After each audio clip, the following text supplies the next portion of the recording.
Item E, reconvening to open session. It's approximately, what, 6:02? All right.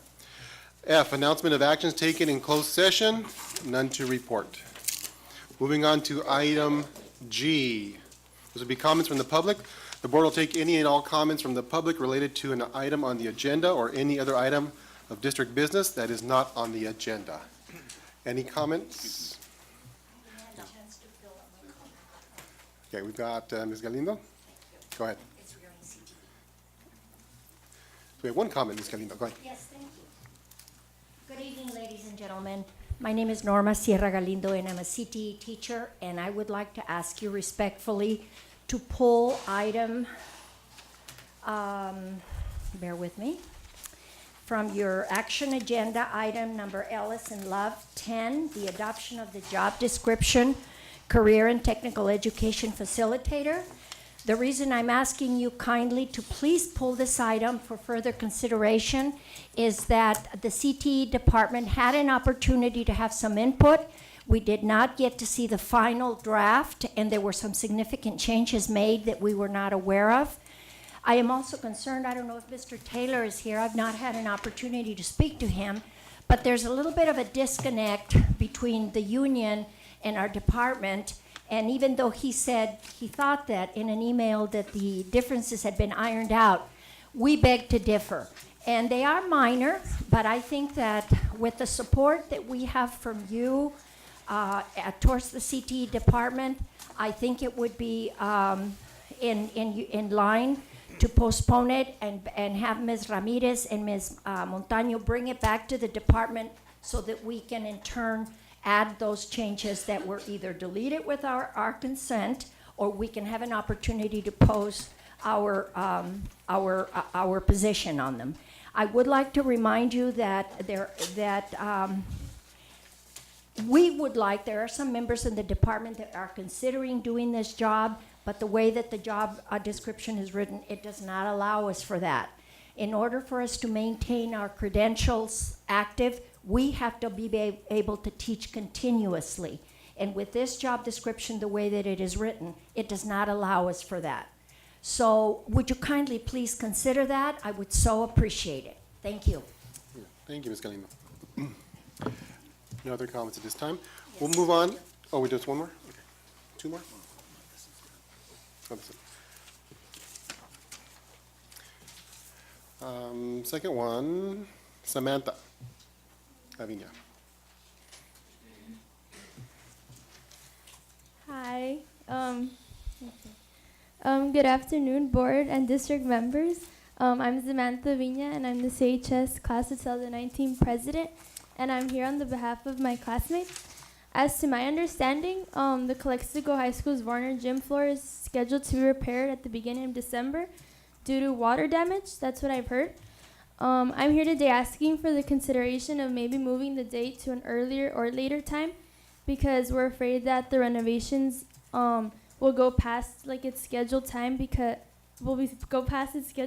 be finished, because then it'll interfere with our senior tradition at the high school, which is Senior Christmas, which is a ceremony we do that we partner up with a district board member to donate toys to less fortunate children in Calexico. And it's an event that many students at the high school look forward to, and it's an all-senior event. The day we need the gym is December 20th, and if the renovations start at the beginning of December, there's a chance that we won't have the gym at all. The reason as to why we need Varner gym is because of the stage, and we use it to present the students, and this is the way it's been done for many years. And we hope that you take this into consideration, because this is a very meaningful event for the senior class. And Mr. Raul Martinez is our class advisor, and if a response or any questions, you may contact him. Thank you for your time. Thank you. Carlos. So could we do something about this?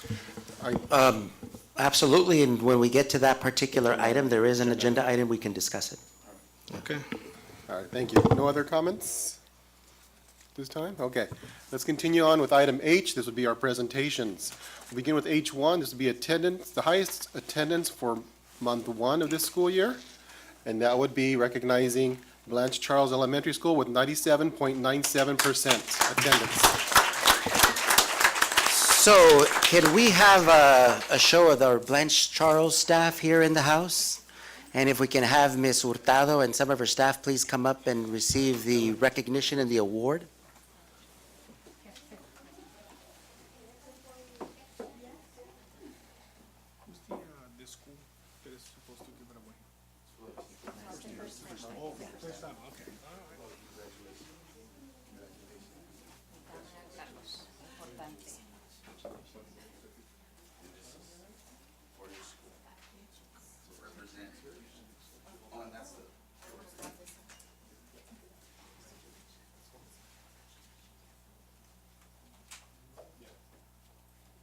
Everyone look over here. Smile. Okay, ready? 1, 2, and 3. There, another one. All right. One more time. 1, 2, and 3. There we go. Thank you. Congratulations.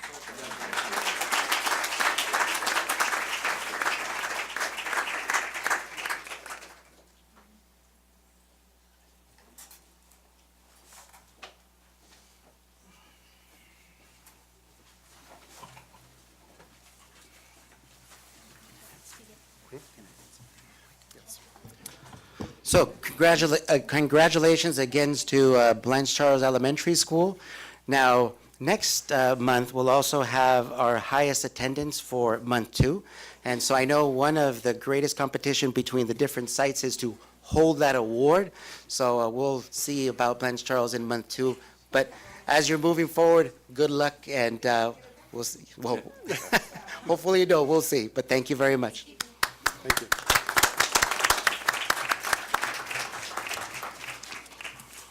All right, we'll continue with item H2, and this would be our student representatives. We'll begin with Aurora High School, Pablo Torres Barboa.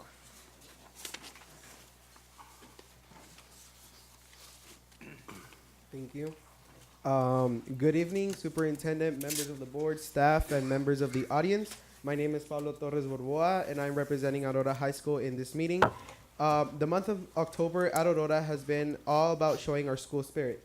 On October 18th, Aurora High School participated in the Great Shakeout Drill at 10:18 of the morning. Students and staff's expectations were met during and after the practice drill. On October 19th, deficiency notices were sent out for the students that are at risk of failing this first semester. This week of October 22nd through the October 26th, we celebrated Red Ribbon Week. And in celebration of Red Ribbon, students are allowed to wear red throughout the whole week. And we're also given these red bracelets to honor Red Ribbon Week. And they can use them whenever they please. Today, October 25th, we had the privilege of having a representative from the Universal Technical Institute to visit and talk to the students about careers in professional automotives, collision repair, and marine technicians. And that was today. Next week, the week of October 29th through the November 2nd, Spirit Week will take place, where students will be able to show off their Eagle spirit all week long. This upcoming Wednesday, October 31st, Halloween, students will be able to attend school in their Halloween costumes, and ASB will hold a dance for the students and also a Halloween costume contest. For the date of November 2nd, in celebration of Dia de los Muertos, students will be able to create an altar de muertos in school in honor of the holiday. And that's all. Thank you. Thank you, Pablo. From Calexico High School, Ariana Madrigal.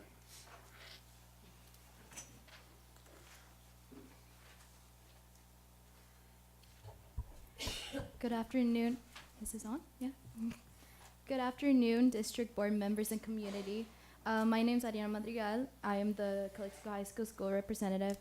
I would like to first start off with announcing that the main campus has had a successful homecoming week composed of Spirit Week, our homecoming game, and our homecoming dance, which had an attendance of 320 students. The student body has also continued to participate in this month wearing blue on Monday to spread awareness of cyberbullying and autism. And on Wednesday, the student wear pink to represent breast cancer awareness. Finally, the College Access Center has had 2 successful UC and CS Youth workshops for seniors to help them apply for universities. And also this week is Red Ribbon Week, as well as from Oro High School, we have given each student a red bracelet to honor Red Ribbon Week. So yeah, thank you. Very good. Thank you, Adriana. From Calexico 9th grade campus, Adrienne Campos.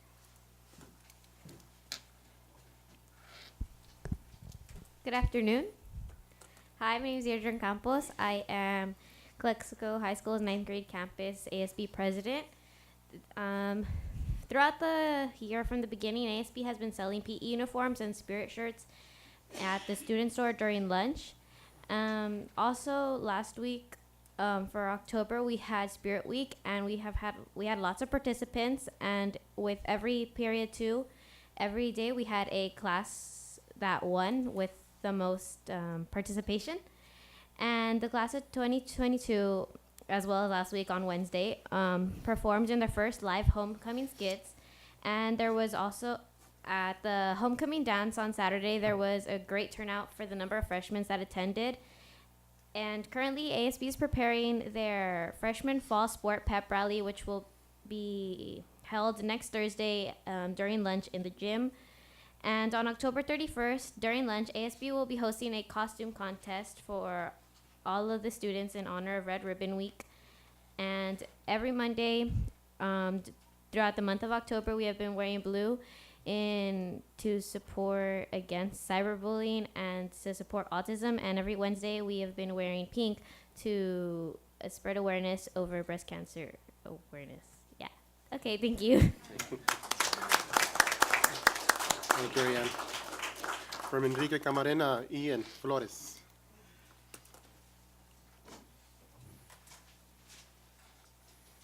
Good evening, board members. My name is Ian Flores. During the school year, ASB and leadership have held many things during the school year. October is the month for bully awareness and say no to drugs. During October, we will be able to... during Wednesday... Wait. I don't know. Okay. During Wednesday, students will be able to wear pink. On Tuesday, ASB will be holding the haunted house. Also, ASB held the first dance of the year, and it was a big success. This week is Red Ribbon Week. Monday was Dynamic Duo Day. Tuesday was Rainbow Day. Wednesday is Vine/Meme Day. Thursday was Villain Day, and tomorrow is going to be Fancy Formal. At Enrique Camarena Junior High School, we are making preparation for student-led conferences. Thank you. Thank you, Ian. From Willie Moreno, Mia. Is Mia here? No. All right, Natalie.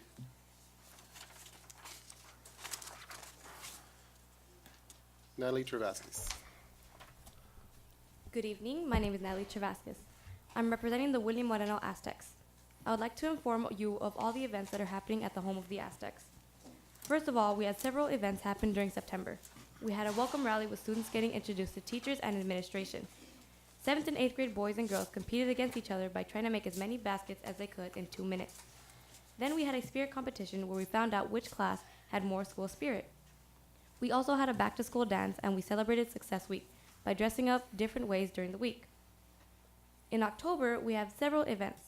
We kicked off our Red Ribbon celebration with our pledge wall. At this event, we had students complete a poster where they painted their hands with red paint and they pledged to be drug-free. We're also happy to say that we had the California Border Patrol come and show off their canines and horses. We had a great time learning about all they do to protect us. We are also currently doing a haunted locker room event from October 22nd through October 25th from 3:30 to 5. In the haunted locker room, we have the students walk through a maze while we scare them. On October 26th, we are having a Halloween fashion show during lunch where students get to show off their costumes and compete in categories scariest, funniest, and most original. After school on the 26th, we will also have our annual Halloween dance. There will also be a costume contest there. Our dance will be from 3 to 5 p.m. We are very excited to say that we are having our first annual cupcake war. We're going to have students compete individually or in pairs and have them decorate 3 cupcakes in 45 minutes. The theme is Halloween. We will have our event from 3 to 4 at the William Moreno Multipurpose Room. We are very excited because we already have 3 teams that will compete against our leadership team. Thank you. Thank you. I think that completes our school reports. Again, thank you for being here, for your time and sharing what's happening at your school sites. I think the board appreciates everything that's going on at the schools. We'll continue with item H3, and this would be our Students of the Month recognitions. And we'll begin with Aurora campus first. This would include Ashley Melgoza and Angel Hernandez. Pablo? Okay, so the students of the month of Aurora campus are Ashley Mendoza and Angel Hernandez. May you please accept your reward. You can go. So, Ashley Melgoza likes to stay active during and after school hours. She participates in the extracurricular program Assets after school hours throughout the whole week. She excels in English and loves both English and history subjects. Ashley is planning on attending Salinas Hartnell College after graduation and hopes to become an FBI agent one day.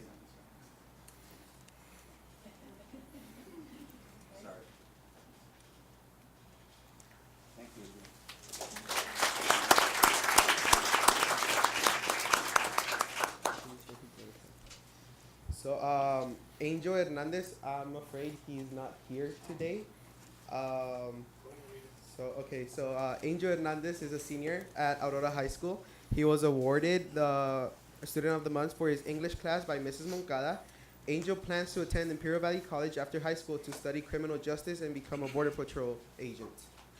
Thank you. Continuing with the Calexico High School, we have Aranza Mascareño and Eric Herrero. Aranza? And mom? Parents? Hey. Okay. Sister. So Aranza Mascareño is a 12th grader. She has a 4.83 GPA. She would like to thank her parents, sister, and teachers for their never-ending support and encouragement. She's involved in high school band, the class of 2019 executive board, CSF, and El Centro Regional Medical Center volunteer services. She plans after high school to attend a four-year university and major in biochemistry. After this, she would like to go to the medical school and become an obstetrician with a specialization in fetal maternal medicine. If she would give any advice to her younger self, it would be to take advantage of any opportunity that presents itself, and to not be afraid of failure, since it leads to growth and prosperity. Good, thank you. How about Eric? Is Eric here? Yes.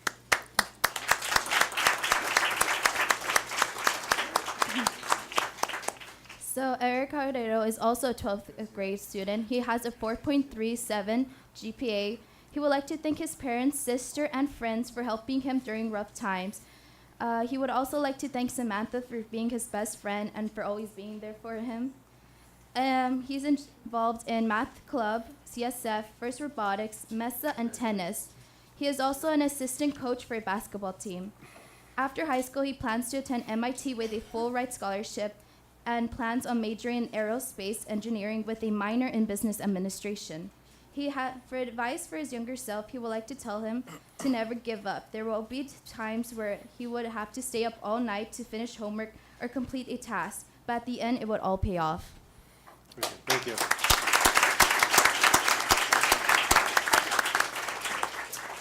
Continuing with the Calexico High School 9th grade, we have Belen Campos and Gael Alberto Gonzalez. Belen? Belen? Hello? Belen plans to go to UC Irvine after she graduates from high school. She wants to become a teacher. Her favorite class is band, and her favorite teacher is Mr. Gentry in biology. Belen enjoys spending time with her little brother when she is not in school, and is also a member of the cross-country team. Belen would like to thank her family for all of their support.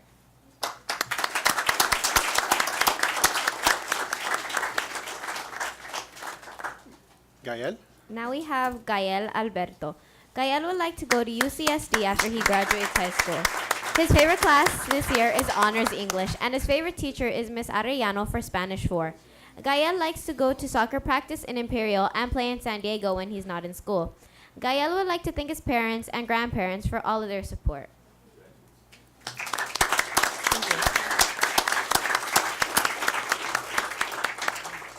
Enrique Camarena. We have Itzel Herrera and Sergio Romero, Jr. Our first district student of the month is Sergio Romero Jr. Sergio is an 8th grader who is the son of Sergio Romero and Claudia Romero. His hobbies are playing outside with his dog. Sergio also likes practicing animation and art. Sergio's favorite subject is English language arts. When Sergio graduates, he would like to continue his education. Sergio wants to study in becoming a marine biologist. Sergio would like to thank his family and friends because they had supported him throughout his life. They have given him advice to become a better person.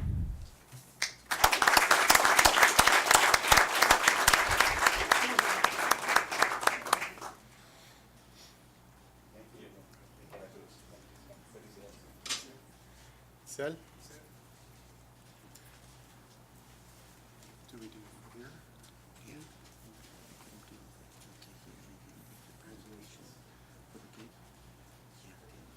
The second district student of the month is Isel Herrera. Isel is an 8th grader who is the daughter of Gabriel and Patricia Herrera. Her hobbies are reading novels, playing basketball, and watch series and movies. Isel also likes to hang out with friends and family. Her favorite subject is math. When Isel graduates, she would like to use her talents and help others. Isel would like to become the best person.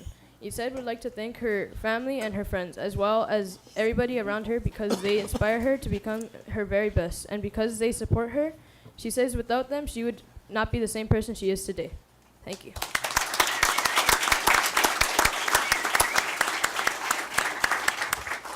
Our last school, William Moreno Junior High, Joanna Bonillas and Samantha Alvarez. Joanna?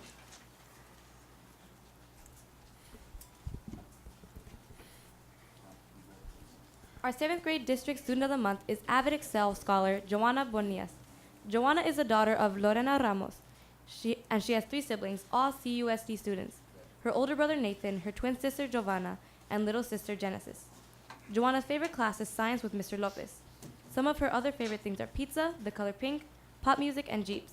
Her dream destination is Las Vegas, Nevada. Joanna is thankful to her parents because they have been her role models. In the future, she would like to attend the University of California, Los Angeles, and become a doctor. Best of luck, Joanna.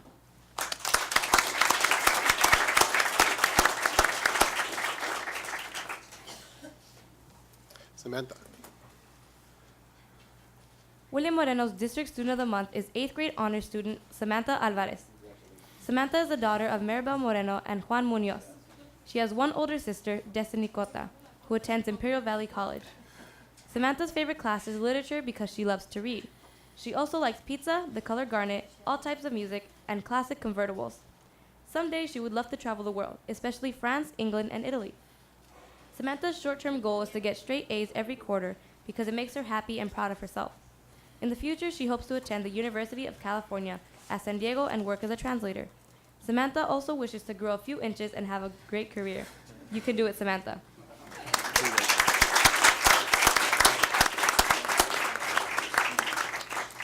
So congratulations to our students. We ask that you do stay here for about another minute as we want to go on through item H4, which is recognizing some of our staff. Once we complete that, we do have some cake outside and celebrate your accomplishments for that. So at this time, item H4, staff presentations. We'd like to ask Kennedy Gardens Elementary School to please come up.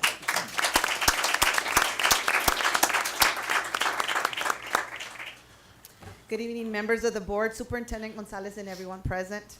It gives me great pleasure to join everyone tonight to recognize an outstanding educator, and that is Ms. Teresa Collins. Teresa Collins. Ms. Collins has been working for CUSD for the past 20 years in different capacities.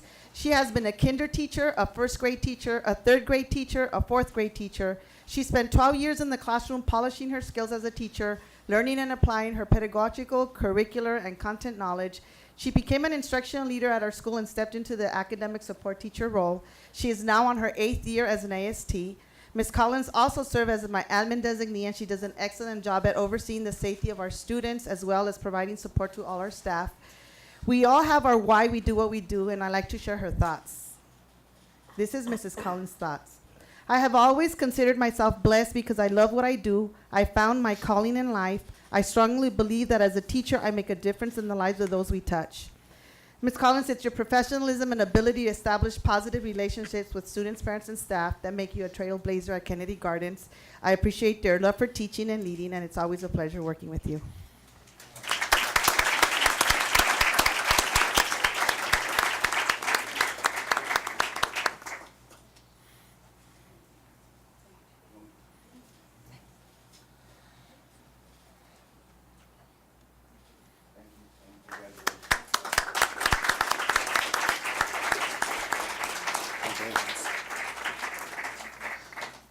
Another outstanding key member of our Kennedy Gardens learning community that I'm pleased to present is Ms. Araceli Vélez. Ms. Vélez has been working for Calexico Unified School District for 21 years. She was an attendance clerk for 7 years before becoming the secretary for our state preschool program. Ms. Vélez is a valued member of our learning community that works closely with students, parents, and staff. Our state preschool functions very differently from our regular TK 6th grade program. There are a lot of state requirements and licensing requirements, and Ms. Vélez has done a phenomenal job in making sure we are meeting all legal and compliance requirements. It is through her initiative, organizational skills, and vision to always stay abreast of changes in early childhood education that we have a successful state program to offer for our 3-year-olds. Ms. Vélez, we appreciate your commitment and dedication to our community of learners. It's a pleasure working with you.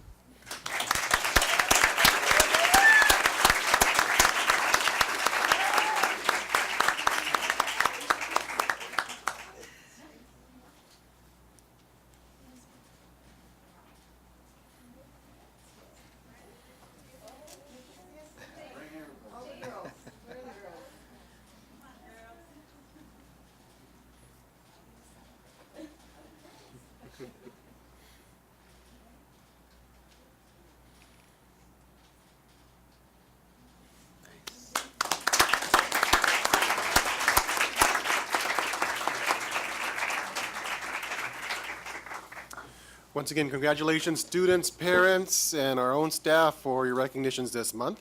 At this time, I think the board will take about a 5-minute break. We do want to celebrate your success with cake and goodies outside. So please, students and parents, join us outside for your recognition.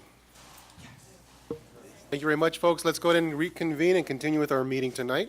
There was one other comment, and I'll ask at this time, Mr. Horton, let's do it.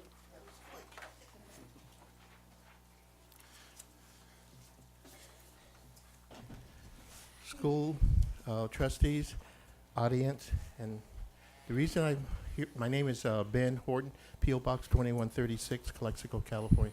The reason I'm up here is to question the concept or the idea of having signs on school sites, because, and then this is in reference to the one at the Rockwood School, which says school sports physician, and that gives the impression to me.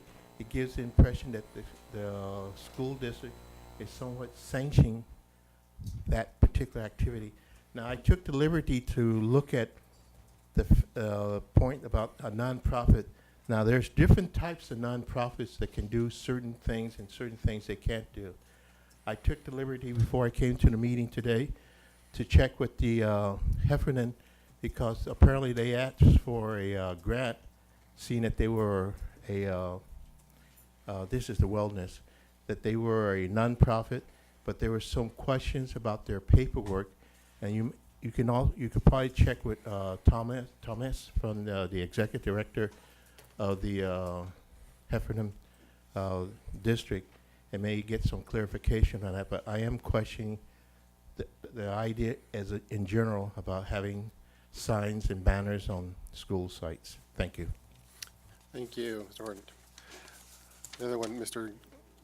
Kim Jong.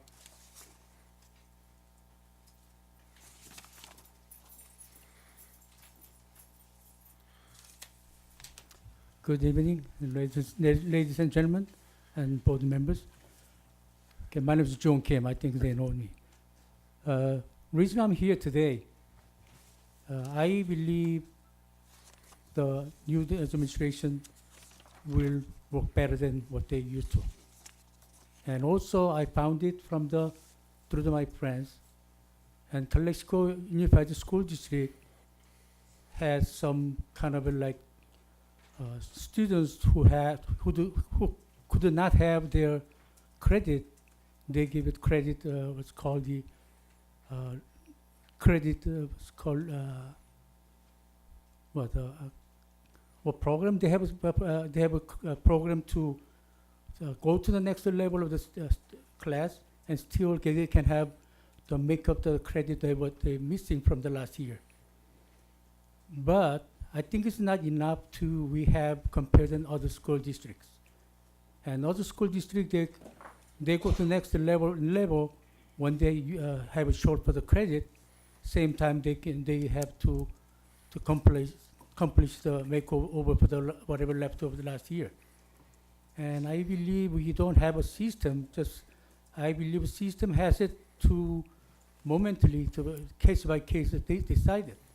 But in Central School District, they have system. They have like a school in the school. They put them to the special school to finish both grades in same time.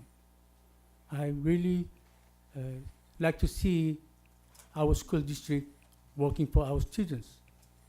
Please don't forget, best education is promote them, not regulate them. We were all here to help our kids to achieve the goal and to be valuable others. So I really request the council, request the board members to look into that, to any individual they need help, and they can have a help to in the right track. Thank you. Very good. Thank you, Mr. Kim. All right, we'll move on to item I. This will be consent H5. Item H5, California Assessment of Student Performance and Progress Data, or the CASP, presentation.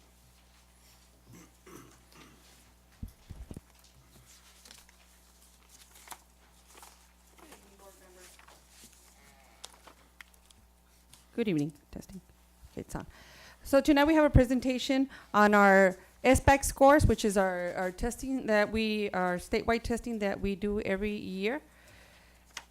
The levels that are used in the SBAC scores to see if our students are ready is at the very top we have standard exceeded, which is level 4. Then we have standard met, which is level 3. Anything below that, it means that the standards have not met. So we have standards nearly met, level 2, and standards not met, level 1. The data that we'll be presenting tonight will have mostly with the scores for anything that's standard met or standard exceeded. So district-wide, our scores for 2016 and 2017, here's a comparison. In our standards exceeded in language arts, we had in 2016-17, 7.62% of our students exceeding the standard, compared to 9.97 the following school year, which is 17-18.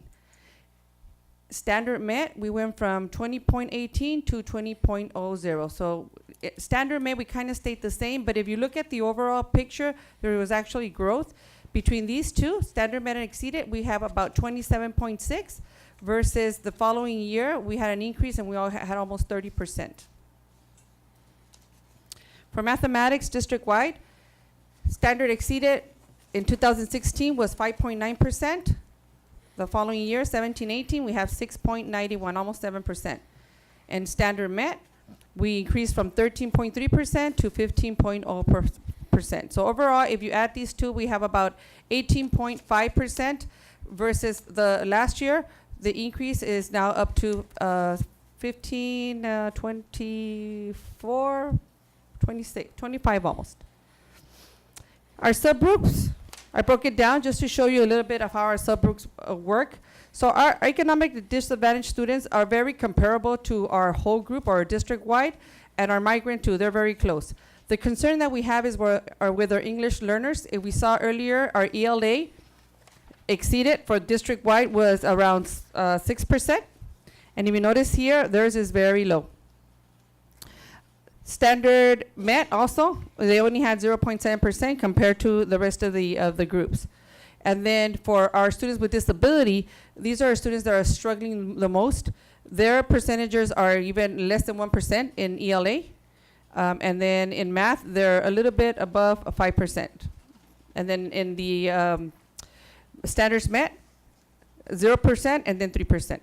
So we know that our students who are at risk the most are our SPED population and our English learners. For our English learners, it's mostly the language, not so much the mathematics. Mathematics, they're at par with the district-wide scores. So we look at our third grade scores. This is the third grade scores over time. So these are different groups of third graders. So these were our third graders last year compared to our third graders in 16, 17, and so forth. We have a little bit forward, we'll have data with the actual cohort. But in this case, if you see our third graders, we maintained our scores. Between both standard exceeded and standard met, we stayed at 22%. When it came to math, we had a 1% increase. Over time, you can see that there's been a big jump, but just from one year to the other, there was only a 1% gain. For our fourth grade, and language arts, we had a jump of 11 points. We went from 19% to 30% between both standard met and standard exceeded. Over time, you notice we went from 12% in 14-15 all the way to 30% as of last year. So we've seen major gains with the fourth grade groups. In mathematics, last year or 2 years ago was 17%, and then last year we had a 24%, so that was a 7-point jump. If you notice, from 2014 all the way to 17-18, we went from 9% to 24%. Fifth grade is a grade where we are starting to notice that that's where we kind of remained the same or about the same. What happened here? Sorry. So we actually had a decrease between 16-17 and 17-18. So over time, we're kind of stayed the same in the 20s, 23, 25. So this is something that we're going to have to look a little bit more in depth and see exactly what is happening at the fifth grade level. We don't know if it's the curriculum. We don't know if it's the rigor of the standards, because there are a lot of changes between fourth and fifth grade. In mathematics, you notice the same pattern. We've kind of stayed around the same. We had a 1% decrease from 16-17 to 17-18, but overall, we're staying around the 9%, 10%, so not a lot of movement in fifth grade. Again, these are different groups of fifth graders. In sixth grade, we had a 3% gain from 16-17 to 17-18. Over time, we've gone from 19% to 29%.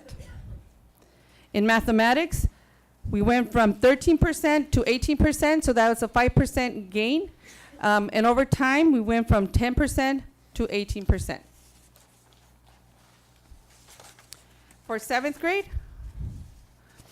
between 16-17 and 17-18, we had a 5% decrease. We had been increasing, and then we don't know exactly what happened last year. One of the things that we talk about, and you'll hear a little bit later on from Ms. Colunga, is we're starting to work with our the multi-tier system of support. And one of the things that we note is that we need to look at child as a whole. If academically they haven't been progressing, it's not just because it's the academics of the curriculum. So we need to see, is it attendance? Is it the discipline? Are the social and emotional stress that they're going through? So that is in the direction that we're heading now, because our teachers have been working hard in unpacking the standards and changing their teaching strategies. We've incorporated AVID, and we're still working towards doing AVID district-wide. So this we kind of figure out what exactly happened in this grade level or with this cohort and compared to this cohort for that 5% decrease. In mathematics too, the seventh grade grade level has also stayed about the same, 20%, no movement. And the curriculum that we are using, both math and ELA, are new adoptions. In mathematics, we're using the CPM, and we've been using CPM for several years now. Eighth grade, from 16-17 to 17-18 in language arts, we had a 3% gain. And over time, we've gone from 28% to 31%. Not major increases, but nonetheless, there's been increases. In mathematics, it's been up and down, but from the previous year, 16-17 to 17-18, we did have a 5% gain. So we kind of brought it up from compared to 15-16, where we had a drop the year after that. This is the 11th graders. We do not test in 9th or 10th. Students are tested again in 11th grade. So in language arts, from 16-17 to 17-18, we had a 6% gain at the high school level. And originally, when we had our scores from 2014-15, scores were in the 16%, standard met or exceeded, and now our high schools are performing at 44%. This is a combination of Calexico High School and Aurora. For mathematics, we have a 5% gain from 16-17 to 17-18, and over time you see that we've gone from 11% to 23%. Here's Calexico High School scores separated from Aurora scores. So their ELA is at 50% compared to together they were at 44%. So over time, we've seen the high school gone from 17% in 14-15 to 50% now in 17-18. In mathematics, statewide, we've had concerns with mathematics. There's been very small increases, even at the state level. I think actually at the state level they had a 1% decrease last year. But for us, we had a 5% gain at Calexico High School between 16-17 and 17-18. And over time, we've gone from 13% to 27%. Aurora, where we have our most at-risk students, in ELA, there was this huge jump here that I don't know exactly what was done during this school year, if it's just this group of 11th grader, because again, it's a different group of 11th graders every year. But there was a decline when we hit 16-17. And so last year we had a 1% increase. And so we know that we still have to do a lot of work with the students. And as I mentioned earlier, for these students, it's more than just the academics that we need to work with. In mathematics, in 16-17, we had 1% of our students, and then last year we didn't have any of our 11th graders meet or exceed the mathematics standards. The next series of slides is going to be cohorts. And so Ms. Colunga will explain to you the cohorts. Good evening, board members. What we're looking at are cohorts, and these are the same group of students that we're following. So when it says 5th grade cohorts, those are our current 5th graders. So what they are coming in with is from 3rd grade, scoring at a 21%, 21.7%, met or exceeded, and in their 4th grade, their SBAC scores are 29.2. So they are coming in with a rise in language arts. Then we have our current 5th graders that are coming in from 3rd grade. They had 25% met or exceeded, and just a little bit of a drop, but 0.1 is 24.9%. And again, these are our current 6th grade, so they are coming in with 3rd grade scores met or exceeded in language arts at 20%. 5th grade, they took a little bit of a dip at 19.5%.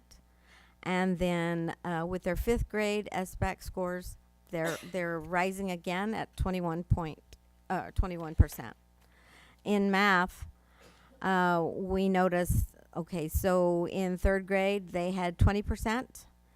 In 4th grade, they took a little bit of a dip at 16.7, and then in 5th grade, 11%. So Ms. Ramirez had pointed out that we noticed that there's something going on in 5th grade. So whether it's the standards, in previous years, our standards, or the previous standards, there are standards in 4th grade that do not transfer or connect in 5th grade. So standards are something that we're going to be looking at, what the differences are in the rigor, but also 16, 17, you know, it could be attendance, it could be discipline, it could be social emotional issues as well. Now we're looking at our incoming 7th graders. So they are coming with, from 3rd grade at 14%, met or exceeded. 4th grade scores of 17%, met or exceeded, jumping to 25% when they were in 5th grade, and 28.5% as 6th graders. In math, these same students, and again, these are the same students as we follow them through the years. 3rd grade math, 18%, and 4th grade, 11%. 5th grade, they took a little rise, 11.8%, and a little bit of a jump in 6th grade at 17.8%. And again, in language arts, when we had the 17%, during math, we purchased that as a new adoption. Okay, so these are fairly new curriculum and learning the content. In language arts, this, I believe it was 16, 17 is when we had a new adoption. When they were in 5th. And now these are our current 8th graders, the junior highs. 4th grade scores of 12% met or exceeded in language arts, 24% when they were in 5th grade, 24.4 in 6th, and in 7th grade, 28.5. And so I also want to connect that the curriculum in 6th and 7th and 8th is the same. So that was a new adoption, but there's a coherence. In math, again, we have CPM. This was still the old adoption, so 4th grade, 9%. 5th grade, 8.8%. So this was the adoption year for mathematics. And 13.1% in 6th grade, and in 7th grade, 28.8. And one of the things that we were discussing that might have attributed to this rise is that this is a new curriculum that is CPM, which is rigorous, but it incorporates collaboration, presentation, justification of their problem solving. So it's a little deeper in content, but there is a continuity between the 5th and the 6th. In 9th grade, our incoming 9th grade, our current, 5th grade, 23% met or exceeded, 25% in 6th grade.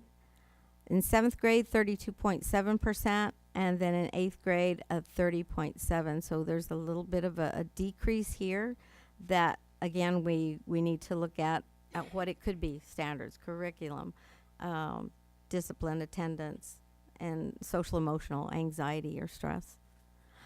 In the math, again, you see a really nice rise in the data. So 5th grade at 9% met or exceeded, 15% at 6th grade, 20.8% at 7th, and 29.3% as they exit 8th grade. And one of the points that we want to make is that last year, as teams and with teacher input, we came up with the CUSD instructional goals, which is the focus of all of our work at all of our sites.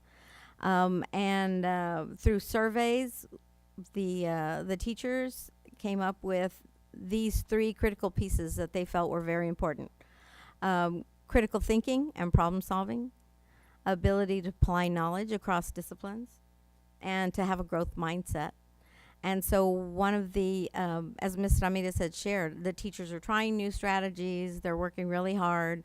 They are going through their own mindset change, and they're doing that with support through the AVID professional development and support, as well as the EdTech integration that Mr. Padilla is working with our teachers on.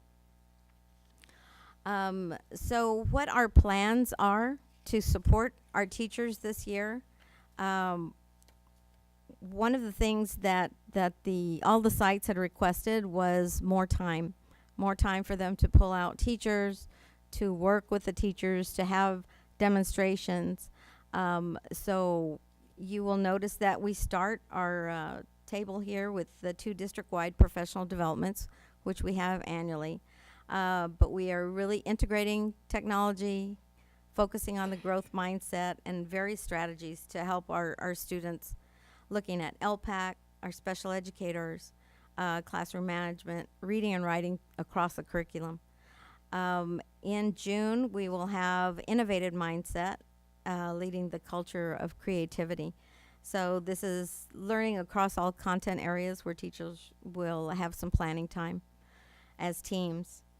We also have Project Voice, which Ms. Yanez has professional development planned for our PLI teachers, and that is including our teachers at Willie Moreno as well as 9th grade. We also have training in Project Voice for our SEI teachers, and you'll notice in the content areas of social science, science, math, and those are K-12 our academic support teachers received training in August with Ms. Lupita Rubio from ICOE on unpacking the LPAC. So our ASTs are going to be working and pulling out teachers to look at the LPAC, look at the standards, look at the tasks, and help teachers plan on how to support the students. Because the LPAC assessment itself, 60% of that assessment is on speaking and listening. We are also, if you'll see, the next 5 rows are all about AVID planning with a school-wide focus on our sites, AVID Summer Institutes, which we attended and we attend every summer. This year we started with AVID Pathways to increase the teachers. Last year it was 3rd through 6th, and now we started this year with 1st and 2nd pathway training, and in February we're going to have our TK through 2nd, or TK through SPED and Kinder. We have AVID workshops throughout the year for our teachers and our site administrators. And we have Mr. Padilla, Ms. Moninger, and myself are going to be working with the district grade level assessment teams to look at different types of assessments and how students learn best. So it may not only be with an SBAC-like assessment, but project-based, creating podcasts or demonstrating in other ways standards that they have learned. You will also see that sites, because they are requesting days on the calendar to pull out their teachers, they have looked at their data and are targeting certain areas that they feel are going to best support their students in their learning to increase their proficiency so that they can meet and exceed those standards at their grade level. We also have Ms. Yanez, who is working with our K-6 EL intervention teachers to focus on designing ELD and foundational skills lessons during their pullout in the K-6 classrooms. This week, we have been, for the last 2 weeks, we've had Benchmark Advance, some trainers coming in to support our new teachers in the curriculum. So the trainers have been coming into the classrooms, taking over the classes, teaching language arts, transitioning from whole group to small group, and instructing on ELD lessons. And the students are very engaged and learning lots. We also have our academic support teachers that are pulling out our K-6 teachers to help them plan, to integrate technology and other exciting things for the kids. And we also have, of course, Mr. Padilla, who is leading with the Ed Tech Academies. So we have 4th grade involved now, 3rd grade. We have a K2 cohort, secondary Ed Tech, and social studies Ed Tech Academy. We have also started report card planning we are focusing on kindergarten this year, and including all the teachers. We are going to continue with our science planning, and we're, again, site-based trainings in all of our sites, TK through 12.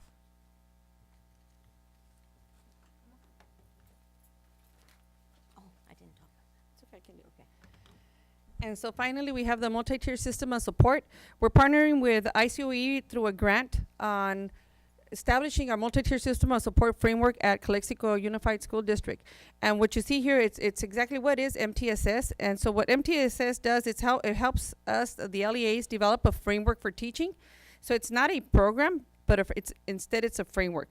And it's to help us provide interventions around the students as a whole child. So we look at their academic, we look at their behavior, and we look at the social emotional needs. So when you hear about PBIS, for example, PBIS is just a component of it. It's to address just the behavior. But we're working with our psychiatrists, our psychologists, our counselors, and our staff. We have our first meeting tomorrow. We have over 100 participants. We're going to be at the new Community and Parent Training Center that we have at the old Aurora or future FRC facilities. And then we have another follow-up on Monday. and it's to begin the work on the MTSS. So we have the county coming in and doing the presentation.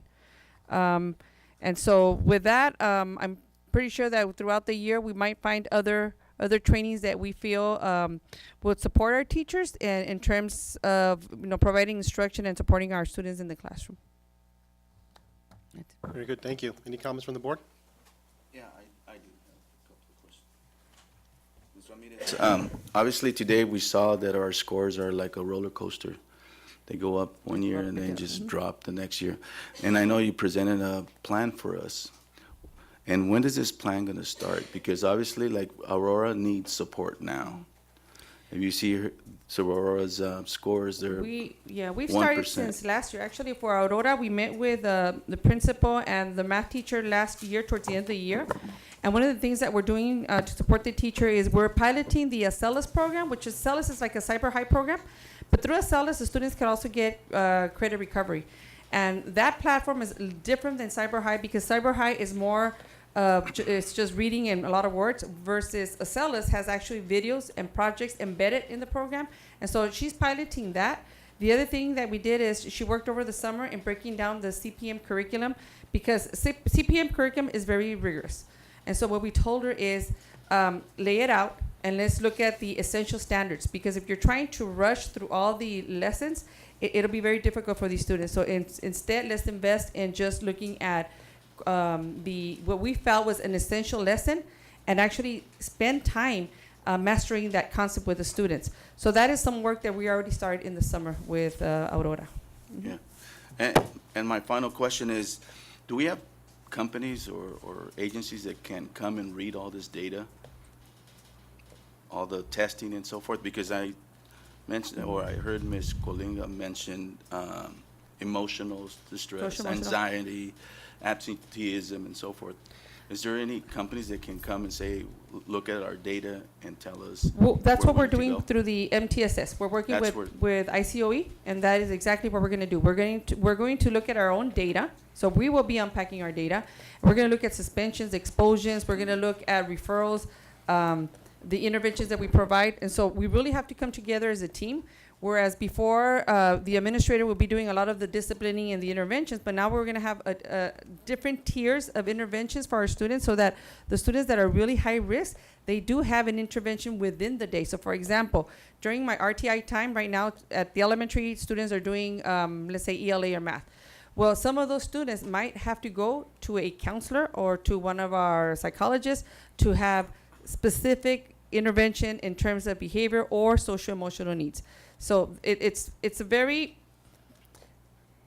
complicated system, and it'll take we've been told it takes anywhere from 3 to 4 years to actually accomplish the system. So we're burning at the beginning. This is a state requirement. The state eventually will have every district implement this framework. So we were lucky to get the grant with the county, and so they're partnering with us, and they're taking us through this structure. Thank you. Any other questions, comments? Seeing none, again, thank you, Mr. Ramirez, Ms. Colunga, and your teams. I know this is a lot of work, a lot of data, and we just looked at not even 1% of it. So thank you, and please continue bringing this to us at our board meetings. I don't think we get have enough conversations around academics. All right, let's continue. We'll move on to item I. This would be our consent agenda. All items appearing will be acted upon by one motion without discussion unless any item is pulled for separate consideration and action. Motion to approve. There's a motion approved by Mr. Lorenzo Calderon, a second by Mr. Romero. All those in favor? Aye. Aye. Aye. Motion passes unanimously. Let's move on to item J, informational items. This would be J1, Superintendent. How many, you know what, I'm sorry, I6. How many, just one teacher's going? That is correct, just one. Is there just one teacher? Correct, because this particular training is for a laser system machine, and so he's the only one that needs to get trained. Oh, he's the welding? No, this is Mr. Alex Jaime, I believe. Oh, okay, all right. Yeah. That's all I have, thank you. All right, thank you. Item J, informational items, J1, Mr. Gonzalez. Well, good evening, trustees, and good evening, community. Just like to report that we had a ribbon-cutting ceremony for the modernization of the Willis Ward parking lot and new walkway, and it was held on Friday, October the 19th, 6 p.m., right before the homecoming game at the Willis Ward field. Just want to report that it was a wonderful ribbon-cutting ceremony. We were able to showcase the completion of Phase 1 of the modernization of the Willis Ward parking lot and creation of the new walkway with the use of the Measure V funds. The completion of the project enhances our athletic facilities. The school board has been very committed in updating our athletic facilities. For example, the new amazing stadium seating that is there, the new restrooms that are there at Calexico High School, the new all-weather track, the new concession stand, the new lights for both the football field and the baseball field, which if you are out there at night, they light up the field beautifully for both baseball and for football. There's a new sound system among so many other upgrades that the board has supported. Not to mention also the most recent completion of the swimming pool and the completely remodernization of Varner Gym, which both our students and our community enjoy. And so I'd like to thank the Board of Trustees for their continued support for that. I'd also like to thank the community for their support for the completion. The completion of this particular project is possible thanks to the confidence and the trust in the community for passing the Measure V bond. And so we look forward to celebrating with the community the completion of future remodelization projects, new construction projects with the use of Measure V funds. Following, I know our students did a wonderful job of reporting today with a lot of the activities that are happening at our school sites. One of them that I'd like to acknowledge is Red Ribbon Week.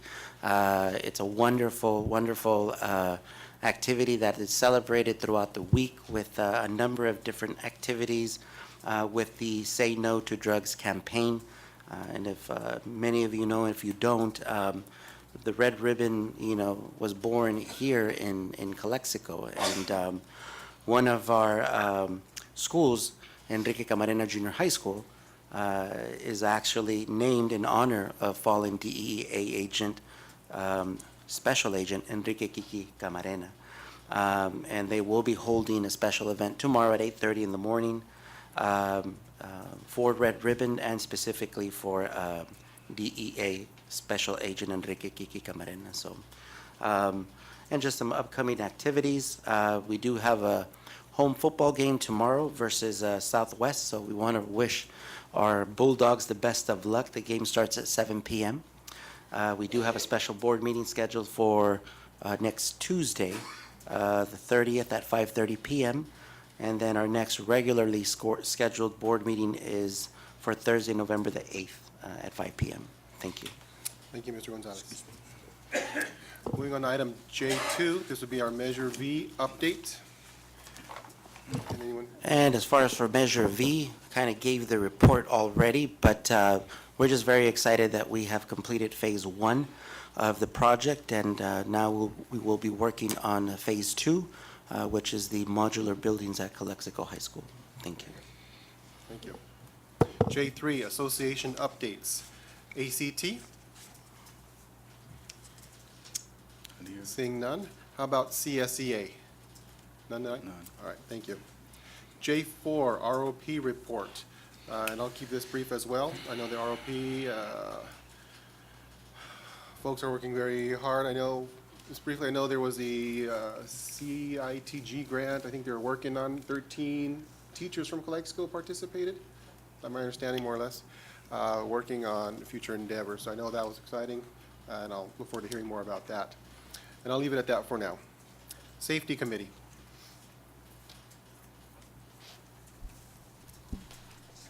On October 16, I attended ICOE's School Safety Initiative. So this is an initiative to host safety representatives from all the districts and have common protocols. For example, we discussed a lot of the districts are going with Catapult and with Raptor as some of the systems that they have. And we spent a great part of our time just going over a threat assessment protocol This threat assessment protocol is in conjunction with work with district attorney and law enforcement. We also have like FBI representation there. And so we're going to continue to hold these county level safety meetings on a monthly basis. So we have another one coming up on November the 6th. Then on the 18th, October 18th, we had our Great California Shakeout Drill. Most of our sites, with the majority of sites, were cleared under 12 minutes. Our goal is to clear on 12 minutes. We did have sites like Aurora, who completed in 7 minutes. Cesar Chavez and Kennedy, for example, were between 10 and 11 minutes. The high school took a little bit longer because of the size of the school. But I asked them to provide me some feedback as to what are things that worked and what are some of the things that we need to work on. Things that worked, overall, every site provided input, was effective communication. At a district level, we're able to find a frequency in our radios where we communicate with all admin, regardless of their location. So I was able to communicate even with MNO, FRC, all the way to Mains Elementary. So there was communication via radio, via telephone, and via catapult. The students and teachers know the procedures. They were exiting on a timely manner. Staff reported to the command centers, and the command center was able to verify students and staff quickly and efficiently. Staff had their emergency bags with them. Search and rescue teams supported by checking rooms. Visuals of teens with vests, helmets, clipboards assisted and expediting the process. Things that we need to work on is, for example, we need to make sure that we check all areas. So, for example, if we missed a teacher's lounge, for example, we need to make sure that we check those areas. Some sites did report that we needed additional radios, including our own staff here at, for example, our Family Resource Center. So we'll be ordering more radios. One of the struggles that some of the sites had was trying to change from the channel to communicate to the district and to the channel to communicate with their staff. The other thing is trying to manipulate the communication via radio and monitoring their catapult on the phone, because they're doing all this as they're walking. So it's a lot of multitasking. Other things that they mentioned they need to work on is minimizing the unnecessary radio communication as they're doing their drills. And some sites have bell issues where they can hear far away, especially those sites that have the portables that are far away, like the Calexico High School. Students who were caught outside were a little bit confused, so they need to start conducting drills during passing time so that students know where to report when they have these types of drills. Other concerns, here and there, they had 1 or 2 doors that were locked, and their procedures is to have doors open so that they can go in and make sure that everybody is safe. The other, for some sites, one of the recommendations is to ensure that the students are standing quietly. Some students were walking around and not staying with their teachers. There is a need to train new staff with Catapult, and today I communicated with Catapult, and they're going to be providing me with an online training that I will be sharing with the principals so that they can train their new staff. Ensure that the safety team uses the Catapult to communicate. The others were like turning in the correct accountability, and at least 3 or 4 sites said that they need to make sure that the adults also follow the drop, cover, and hold. Because the students were doing it, but some of the teachers or staff in the office were like just standing there, just waiting just to evacuate because it's a drill. So they do want them to participate just as our students. And then that evening, after our shakeout, we had a school board association meeting, but it was also like a semi-training. So we did have Special Agent FBI Jeff Cugno, who had a presentation on targeted school violence. It was a really good presentation on looking at events that have passed at other sites and what are some of the things that we need to work on. So, for example, the lockdown procedures, and we've talked about looking into Alice and being more reactive instead of just hiding underneath tables or in a corner when it comes to intruders. Our next safety meeting is scheduled for November the 26th, our safety committee, and that's it. Thank you, Mr. Ramirez. All right. Moving on to item J5. Board reports. These are informational reports by board members. No action is taken. Mr.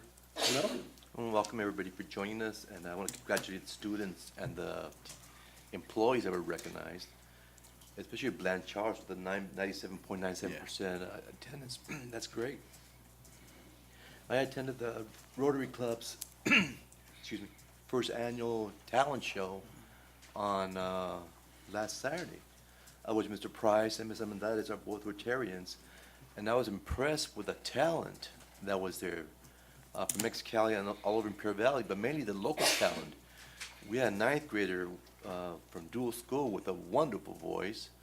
And then we had the Gomez twins from the high school that had a duet. And we had several dancers, local dancers, that were from, I think it was Willie Moreno and Cesar Chavez. The two young girls, anyway, they were just wonderful. We are really blessed with talented students here. That's all. Mr. Ciro Calderon. Good evening. I'd like to welcome everybody to our meeting, and I attended the unveiling of the fence art that we had, that Calexico had, and the mural, and it was. I was surprised to see some of the pictures they were displaying when we went to I went to the Carmen Durazo Center, and so it just shows that our community, in this case, the whole city of Calexico and our kids and our families, really care about what happens not only on this side of the border, but also on the other side. And as we know, being so close to the border, if anything happens on the other side of the border, it will literally affect us directly, to our kids, to our families, to the way that we do business on this side. So I'm glad that that our families have been working together for many years now in order to make sure that that the connection is there between this side and the other side. So other than that, thank you for attending our meeting, and let's have a good meeting. Thank you. Mr. Calderon, Chair. Good evening, everyone, and thank you for joining us tonight. I'll be brief tonight. Congratulations to Blanche Charles, 97.9. That is very hard to maintain, and hopefully they can maintain it. Also, thank you for your hard work and dedication to all those staff that are at Blanche Charles. Congratulations to the students and staff that were recognized tonight. I think it's worth it, and it's nice to see that we have a lot of dedicated staff here.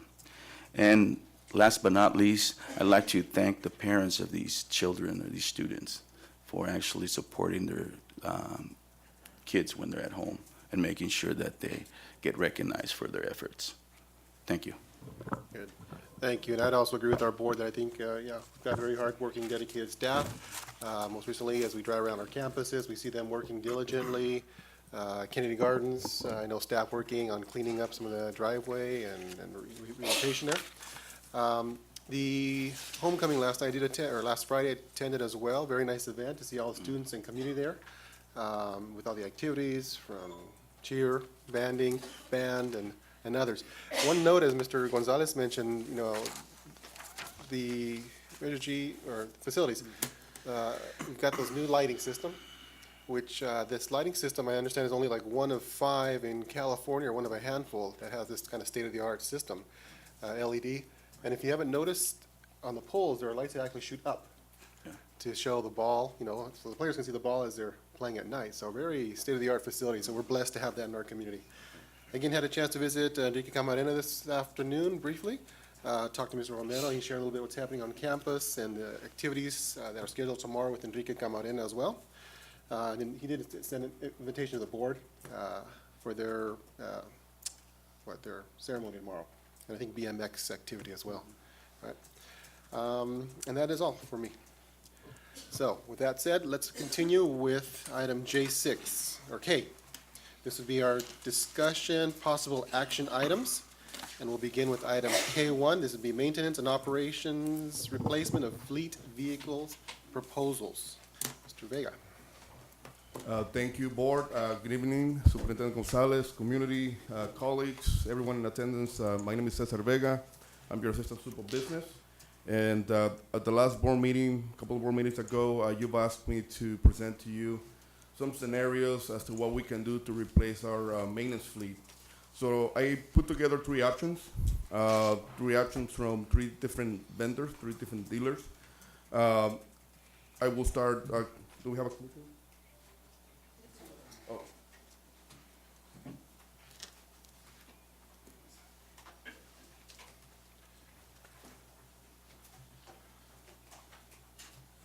start with the first option. This one being the most expensive.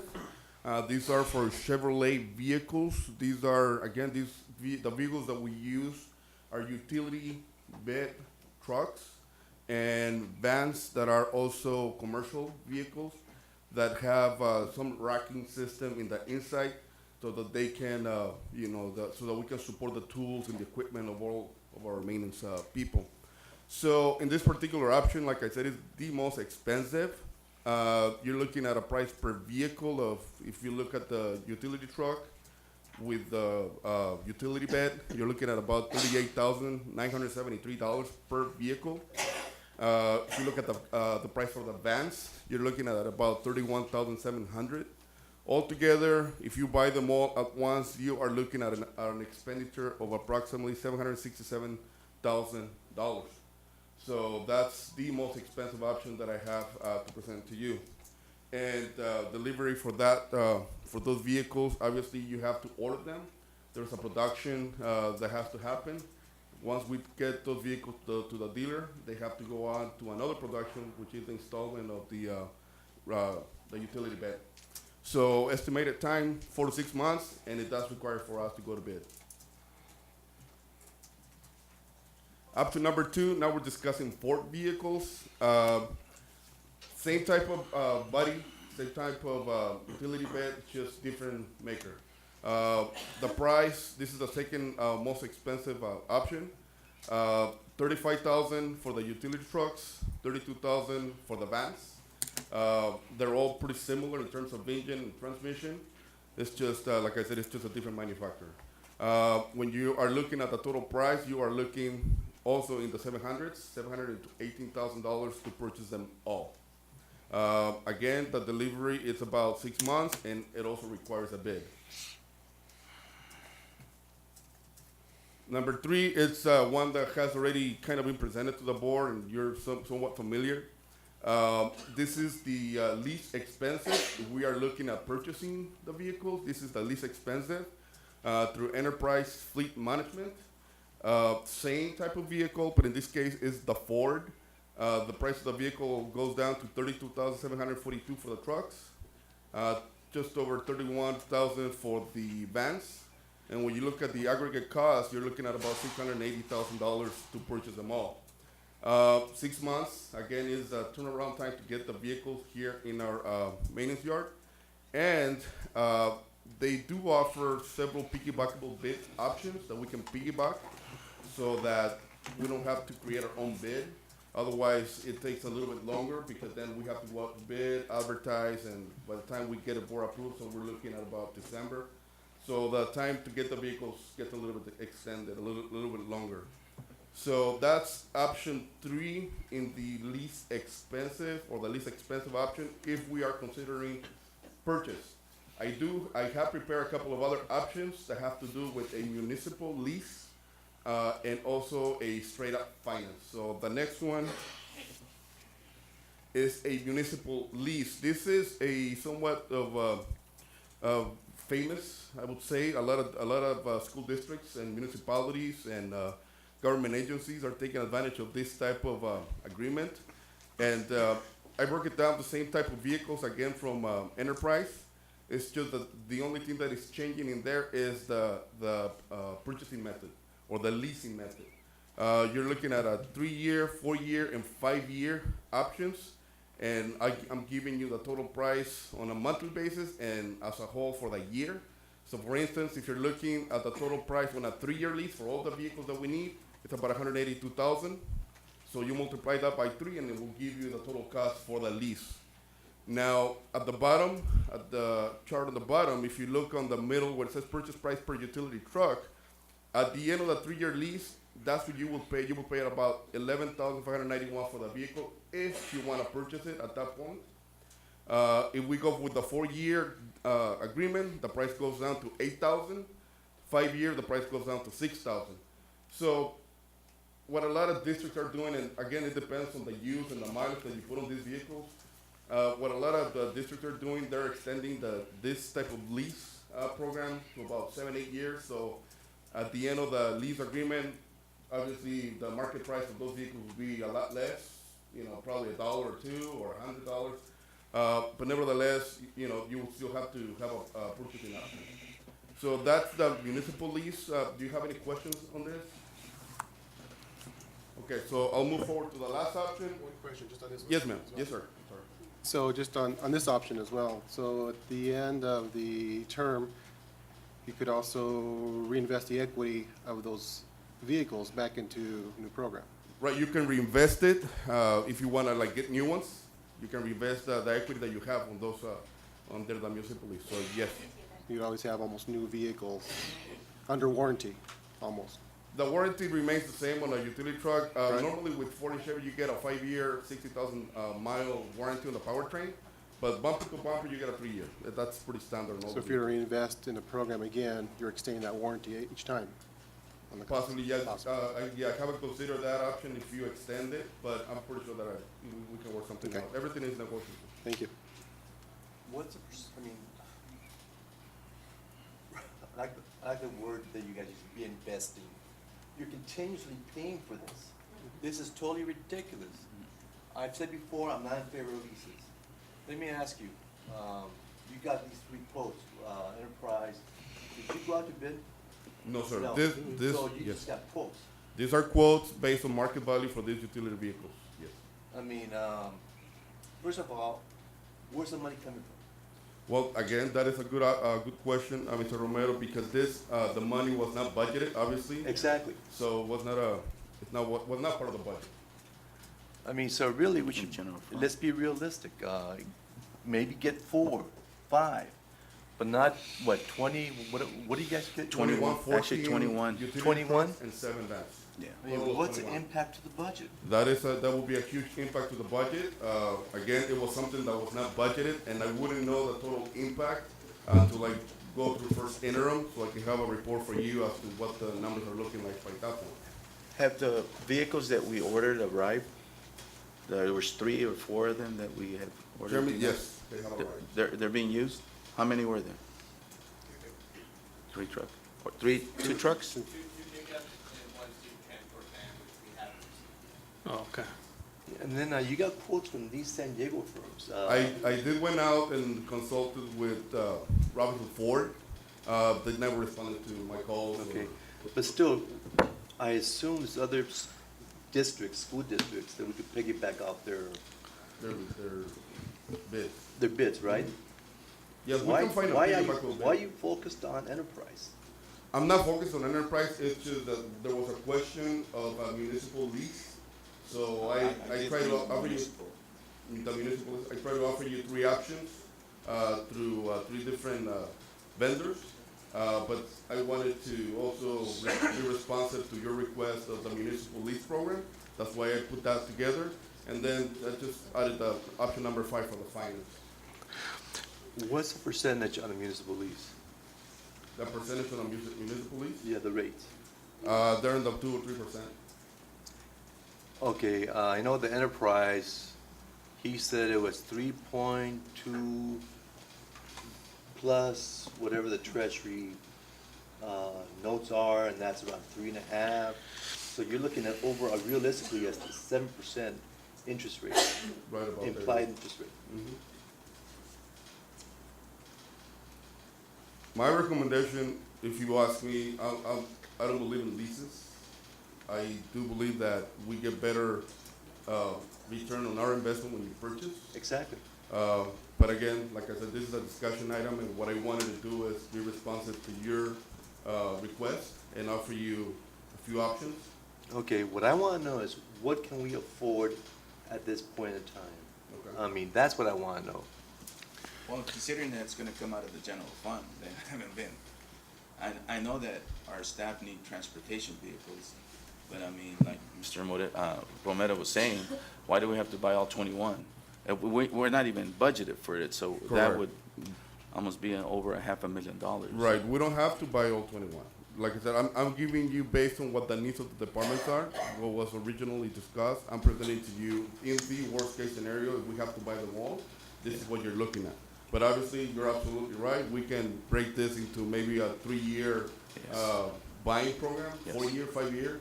I mean, we have to start somewhere. I know because I've also seen the vans. But this is a discussion item. I'm looking for guidance from the board as to what would you like me to do.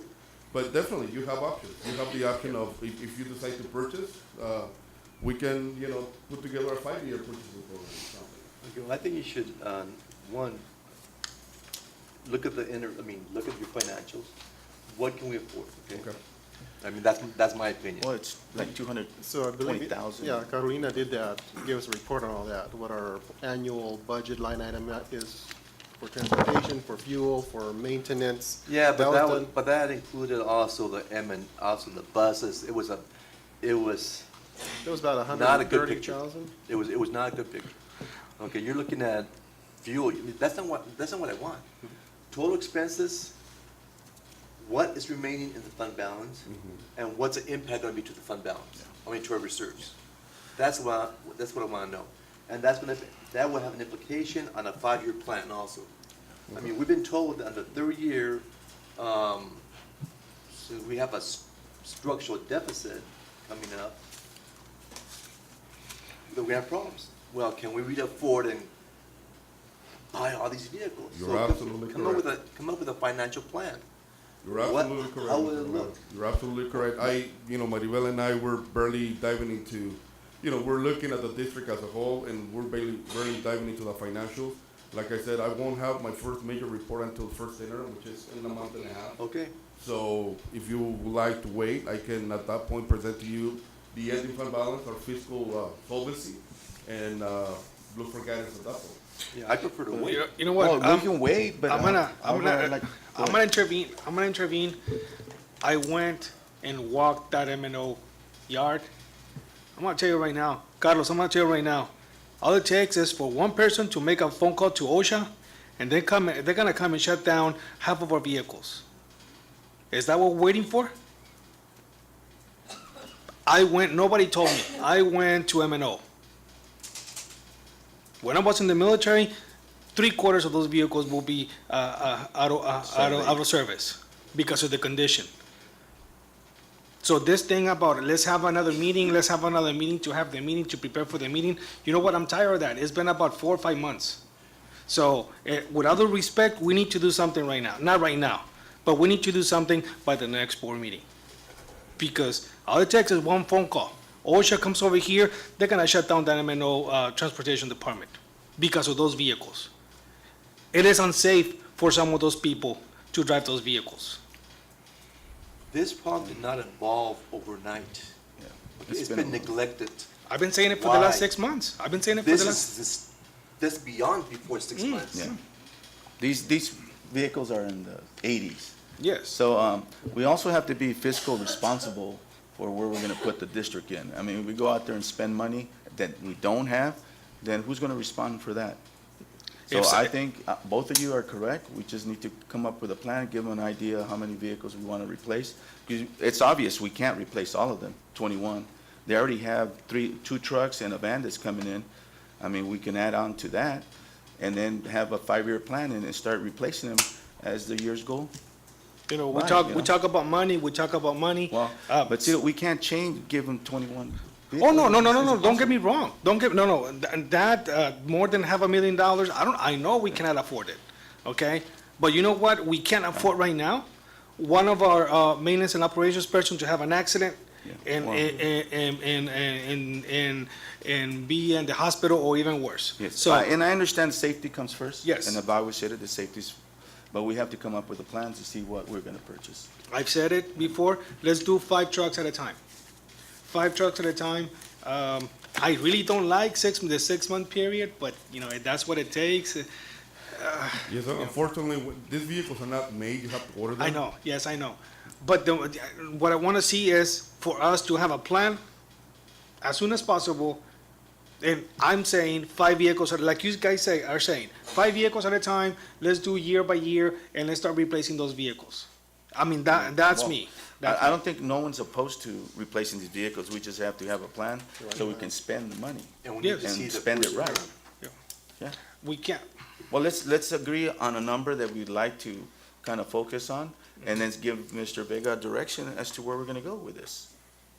I like And to- that, by next board meeting, you should have something. And you know what? I asked him to look into the municipal, because that was brought to my attention, and it looks like a good plan, but if that's not where we want to go, then we can go and purchase. We need to replace them. I have no Yes. discussion over that, but we can't just replace them all. I know we can replace them. I mean, that's almost $750,000. I know that, but we need to do something immediately. So- I say 5 vehicles. I would like to start in 5 vehicles per year. I mean, that's me. I'm not gonna get in a fight if you guys wanna go 3 or 7, but we need to start doing something yeah, immediately. Not right now, but maybe by the next board meeting, and start looking at that. That would put us at 7 trucks and 1 van, if we were to go 5, correct? Because we already got 2 trucks and a van this year. Jeremy, can you help me with that? Do we have 2 trucks and a van, right? Yes. So- Let's target for 5. Okay. Oh, okay. Oh, okay, so transportation van is different. Yeah. So in an effort to kind of move this along, well, I'm hearing a number of 5 that's been proposed. So Mr. Vega, maybe you can do that research. But that's me. I don't know For what, five. how their Hold best on, what, feel. he said the van is for students, not for our staff, so let's add 1 more, let's give them 6. 6 and the 2 that already are out there working, it would give us 7. So you would like me to go ahead and purchase a total of 6 vehicles? Well, that's what I hear, that we Okay. want to go the purchase So, route. so what, do you want me to buy 3 and 3, 3 utility trucks and 3 vans, or? Well, you buy whatever your department Okay. needs. How many do you want? It would be, this year, it would be, because the other ones were already paid for on the So how many are you looking at? 5. That would put us at I 7. am being told to look into purchasing 6. That's 5, because you already have, Two. those 2 in that van were paid on last year's budget. So we're actually gonna pay for 5 on this year's budget. Okay, that's, if you're looking at an average, it's $90,000 to the general fund, okay? 190. More or less, Yes. 190. To 200. We have to do something, Mr. Romero. Yes, I mean, because those vehicles are You gotta bad. be fiscally responsible. Yes, and I've said it. I want to be fiscal responsible, but I'm more concerned about the safety of our personnel. Why wasn't this thing done in 2014 and on, okay? Here we I've go. been It saying was just it. brought I've been to our saying it. attention. I mean, I've been saying it for a year. I did it with the student vans. That's why we have new vans, because they were falling apart. It's unfortunate that no one brought the condition of these vehicles, the staff vehicles, to our attention, or they would have been on our budget. I did it. I gave a report that I went to MNO. But that was this year, Cito. No, it's been a year. It was But last- anyways, well, I'm not gonna anyways. get into In an it. effort to move this along, I think we heard a number of Yeah. 5. If you 5 would, vehicles? Mr. Vega. Yes. Just kind of do the calculations, decide with your staff what you need. Okay. Bring that back next meeting as another option for us to consider in this presentation. Yes. 5 Okay? vehicles on a purchase. Yes. What was said, yes. Yes. Okay, Okay? all right, well done. Thank you very much. Are we in agreement with that? I think 5? that was the direction. All right. No? To bring back as another option. Yes, all right. Yeah. We're next session next time. And Mr. Alvarado will be here next time too. All right. All right, thank you. Let's go on with item IL2. This would be agreement with Calexico Unified School District and Imperial County. No. Oh, I'm sorry, L1. L1, authorization to seek bids for district-wide security patrol services. I would like to put this item, table this item until President Alvarado is here. Is there any discussion? I'm ready, I mean, is the firm doing a good job? Which one? Have we had any issues? Do we have someone who can address this item? Right, so this item here, the reason it's here is because in regards to the particular agreement, when it came back before, it was only for 1 year. At this point, we're basically just requesting to go through the process and go out to bid. That's basically what it is at this point. Can we That is extend? correct. Can we extend? No, sir. No. No, because you made a motion to approve only for 1 year without an option. We have to go out and receive bids. The contract will expire on October 31st. So the contract is explicit. Expires on October 31st of this to next week. So then this item is just to go, authorization to go out to bid. Yes. Okay. Now, I would like to make the motion to table this item until the next board meeting. Any discussion further? There's a No, that's motion just- to table until next meeting. Is there a second? I'll second that. There's a second, first by Mr. Ciro Calderon, second by Mr. Lorenzo Calderon Jr. to table until next meeting. For next meeting. All right. All those in favor, say aye. Aye. Aye. Mr. Romero, right here? Aye. Aye. Unanimous, we'll table next meeting, Mr. Romero, Calderon Jr., Cito, myself, will table, okay? All right. Now, item L2, agreement between Calexico Unified School District and Bureau County Behavioral Health Services for housing of the Vista Sands program for the 18-19 school year. Carlos, that's a recurring thing, right? It's every year, correct. I move to approve. Second. Motion by Cito Calderon, second by Mr. Lorenzo Calderon Jr. All those in favor? Aye. Aye. Aye, motion passes unanimously. Item L3, agreement between Calexico Unified School District and Pyramid Construction and Aggregates, Inc., agreement for Measure V Calexico High School Ward Field parking lot.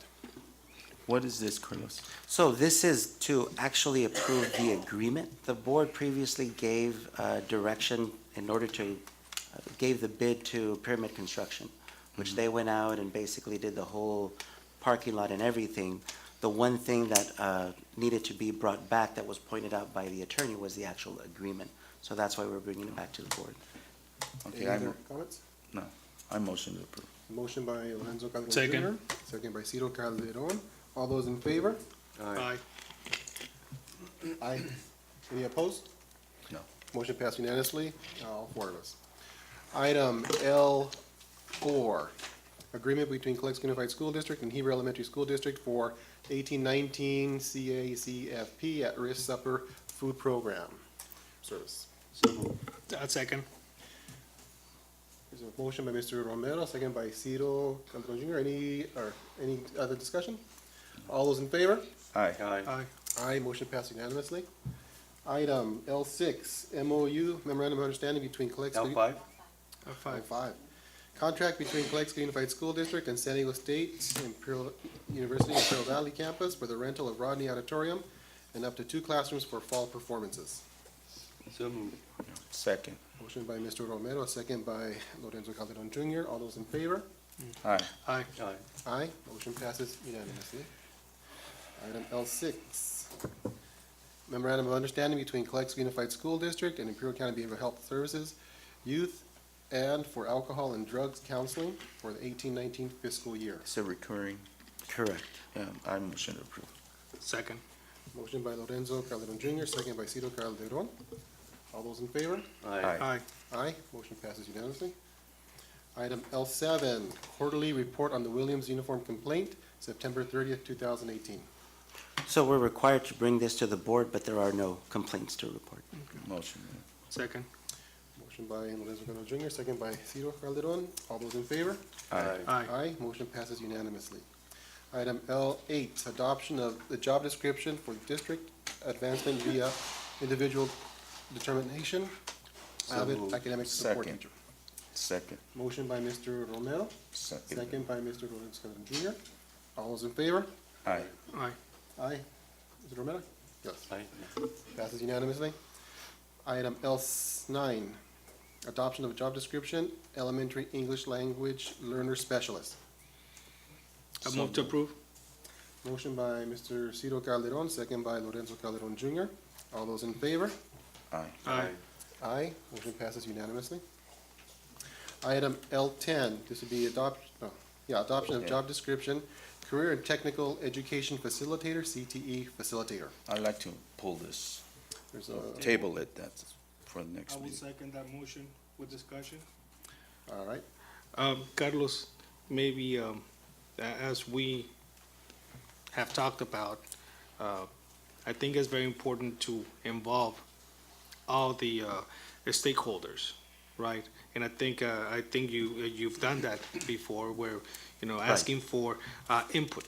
So I think it's very important that we do this at this time as well. So I like if that's the direction of the board, that you revise this. I'm not saying to revise the whole thing, but that you consult with the people that are going to be doing this job, and get their input. They're the ones on the ground, they're the ones actually doing the work. So I think their input is very important.